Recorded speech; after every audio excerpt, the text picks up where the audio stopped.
Hey everybody, Jake here, coming at you with some more math today. L'Hopital's rule is what we're going to be going over today. So this is basically all L'Hopital's rule says. Basically, if you have some limit, which is some fraction, basically some function over some other function, instead of trying to evaluate this limit, you can take the derivative of both the top and the bottom of the fraction, and you can instead take the limit as x goes to the same number of the derivative over the derivative. So, a couple important things to point out here. It doesn't mean that you're using quotient rule. So this is kind of weird because you're taking the derivatives individually. You want to take the derivative of the top individually and then take the derivative of the bottom individually. You're not using quotient rule here. And the only time you can do something like this is when you're dealing with taking the limit of that fraction. If we were taking the derivative of this whole fraction, we would need to use quotient rule. But since we're taking the limit of this fraction, applying L'Hopital's rule says that we can take the derivatives individually. We're not doing the quotient rule. It's kind of confusing, but really the limit is the key that kind of makes it so that we can ignore the quotient rule. But basically, the idea here is that we're hoping that taking the derivative of those two things and evaluating this limit instead is easier than evaluating this limit. And a lot of times it is. But before you can apply this rule, there's three conditions that need to be met before that can be used. So let's get into what those conditions are. All three of these conditions need to be met in order to be able to use L'Hopital's rule and take the derivative of the top and bottom and find that limit instead. So you need to make sure that both the top and the bottom of your fraction are differentiable on some interval around x equals a. So basically you just need to be able to say that you can take the derivative of both of these functions on some really small interval. You can pick whatever, imagine picking whatever interval you want, that's as small as you can get it, around x equals a. All that really means is that f and g need to be differentiable at x equals a. That's essentially what that's going to turn into. It's pretty unlikely that you'll need to worry about that meaning anything else. Just make sure that f and g are both differentiable at x equals a. The next condition that you need to make sure that is met is g prime cannot be 0 near x equals a. So again, this is kind of the same idea. This is very, very rarely going to come into play. It's really, as far as anything that you'll see in a typical Calculus 1 class, this condition will always be met for any function that you're most likely applying L'Hopital's rule to. And the reason why I say that is it's okay if g prime of x is 0 at x equals a. You just need to make sure that it's not 0 around x equals a. And that's really kind of an arbitrary term because you can pick that area around x equals a to be as small as you want, which in most cases pretty much guarantees that it'll work. So this is really not going to come into play, most likely, in anything that you're going to be seeing in a typical Calculus 1 class, but just something to kind of keep in mind. And then lastly, it's really only usable when you have like an indeterminate form. So basically what that means is if the derivative, sorry, not the derivative, is if the limit of the top of your fraction and the limit of your bottom of your fraction individually are both going to 0, or if they're both going to infinity or negative infinity. So basically, if you want to imagine the limit as x goes to a of f over g, basically that f over g needs to go to 0 over 0 or infinity over infinity, or positive infinity over negative infinity over negative infinity, any combination of plus and minus infinity. But it'll either be 0 over 0 or infinity over infinity. So how to apply it? Let's get into a couple examples. So we want to find here the limit as x goes to infinity of e to the x all over negative x squared plus 1000x. So again, if we try and evaluate this limit as it is, all we're really going to find is that as x gets infinitely large, e to the x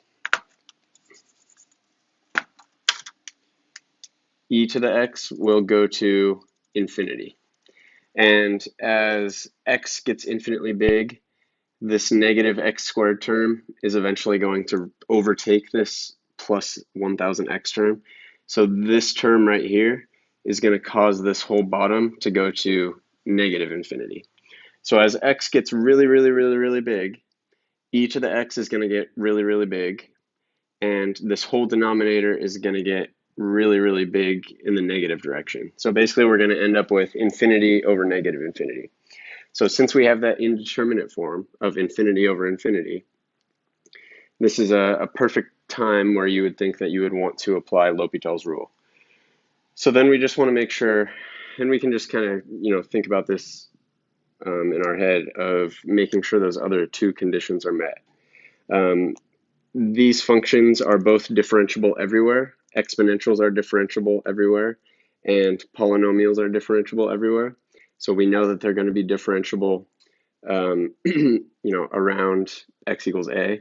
In this case, infinity, as x gets infinitely big, we know that these are both going to be differentiable for any infinitely large x that we would pick, because they're differentiable for any x that we would pick. And then the other thing is we also need to make sure that g prime of x does not equal 0 around x equals a. G prime, so the derivative of this denominator is negative 2x plus 1000. This is only going to be 0 when x is 500.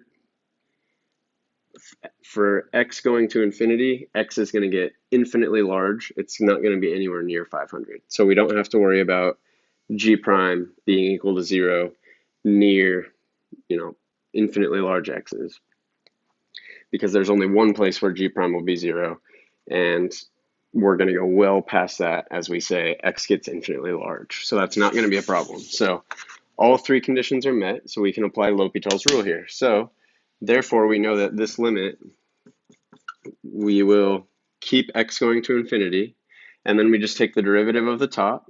The derivative of e to the x is just e to the x. The derivative of negative x squared minus 1000x, I just showed this, but it's negative 2x plus 1000. So now we could take this limit instead. Unfortunately, if we evaluate this limit, we're going to run into a very similar problem from before. This numerator is going to go to infinity, and then this denominator is again going to go to negative infinity, because as x gets really, really big, this negative 2x term is going to overpower the plus 1000, and this term right here is going to make this whole thing go to negative infinity. So again, we can apply L'Hopital's rule now to this limit and just take the derivative another time. So we do that, and we get limit as x goes to infinity of e to the x over negative 2. So now we know this limit is the same as this limit, which is also the same as this limit. So they're all going to give you the same thing. But now we can see that, well, now we can just kind of use the limit properties to evaluate this limit. So this one's easier, because now we can just apply the basic limit properties to evaluate this limit. What that means is we can pull out our constant negative 1/2, and then take the limit as x goes to infinity of e to the x. Now, this limit is going to go to infinity. So even though it's negative 1/2 times an infinitely large number, this is just going to keep getting bigger and bigger. So as a result, this whole thing is going to be essentially negative infinity, because we're multiplying it by negative 1/2. So this limit is just negative infinity. I have a couple other practice problems to show you as well. But this is a good one, because it shows you that you can apply L'Hopital's rule multiple times to the same problem. If you do it once and the limit that you're left with, you could still apply L'Hopital's rule to this next limit. You can just keep doing it as many times as necessary until you get something you can actually evaluate. if you keep, there could be a case where you want to apply L'Hopital's rule 5 times maybe to the same problem. You would just keep taking the derivative of the top and the bottom separately and keep going until you get something that doesn't give you an indeterminate form. And at that point, you can actually just evaluate it. All right, so now here's another limit where, again, we could, if we try and evaluate it by just using the limit properties, we would end up seeing that we would get, this limit would go to 0, and if we took the limit of this denominator, 3 cubed is 27, 27 minus 27, we would again go to 0. So again, we have an indeterminate form here, but this is one where we get 0 over 0 instead of, infinity over infinity. So again, we could kind of check to make sure those other two conditions are met. We want to make sure that the derivative of our denominator is not 0 around x equals a. If we took the derivative of this denominator, we would get 0 minus 3x squared, 3x squared. If we plug in 3 here, we would get negative 27. So that's nowhere near 0. And you would see for any values near x equals 3, this wouldn't be 0 for any value near that. And then the last one is making sure that these functions are both differentiable around x equals 3, or I'm sorry, differentiable at x equals 3. These functions are both polynomials, and therefore they're both differentiable everywhere, so we don't have to worry about that. So we can therefore go ahead and take the derivative of the top and the bottom and apply L'Hopital's rule here. So there's the derivative of our denominator. The derivative of our numerator is just 1. Derivative of x is 1. Derivative of 3 is 0. So we would just get 1 minus 0 is 1. So now we can evaluate this limit instead of this one, and we know that they're going to be equal. So if we do that, we can now see that we're not going to get an indeterminate when we just use the basic properties of evaluating limits. So this would be the same as 1 over negative 3 times the limit as x goes to 3 of x squared. And that's just basically applying the properties of limits to get from here to here. And this would just give us 1 over negative 3. This here would just be 3. 3 squared is 9. So negative 3 times 9 would just give us 1 over negative 27. So negative 1 over 27 is what this limit will be.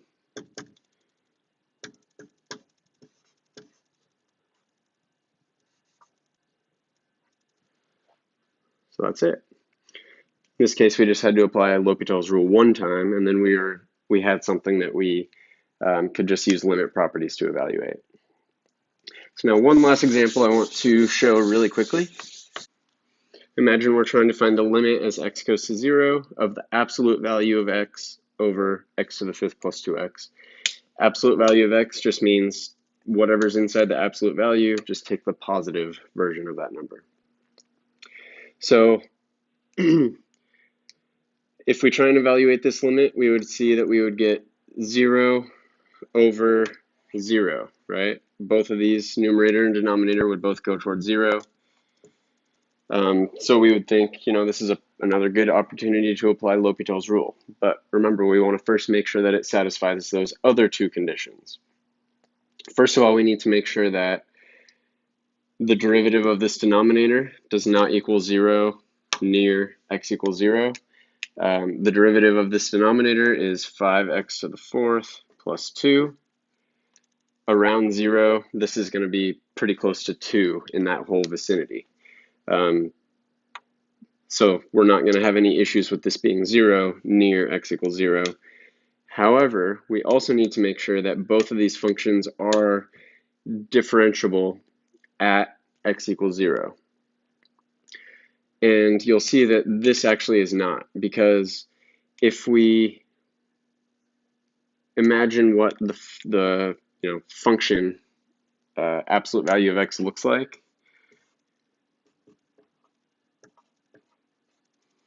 it would look something like this. And at x equals 0, we have this like 90-degree corner right here. And this sharp corner is actually would make the function not differentiable at x equals 0. So in fact, our numerator is actually not differentiable where it needs to be, and therefore we actually cannot apply L'Hopital's rule to this problem.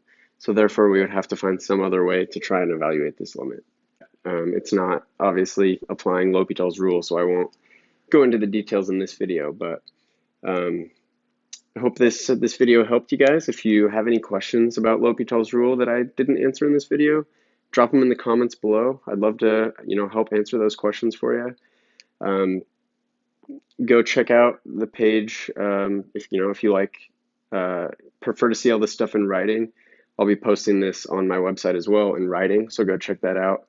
I'll put a link to that in the description as well if you want to see that. And go check out other places on my website. I got lots of other resources there about all sorts of different calculus topics and math topics. So go check those out. Hopefully there's some helpful things there for you guys. But like I said, I'd love to hear from you. Drop a comment below. Email me. You can find that on my website as well. So go explore that a bit. And till next time.